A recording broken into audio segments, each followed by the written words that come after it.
Hello everyone, welcome back to our channel. Today I'll show you how to change your Outlook layout.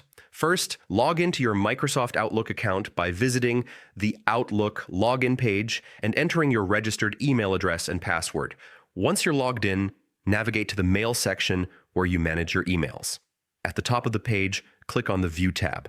This tab allows you to customize how your emails and other information are displayed.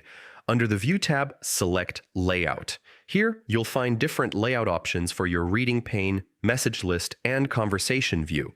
Focus on the reading pane settings to choose whether it appears on the right, bottom, or is turned off completely.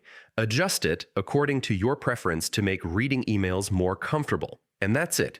Your Outlook layout is now customized to suit your workflow and screen size. Thanks for watching. Don't forget to subscribe to our channel, and I'll see you in the next video.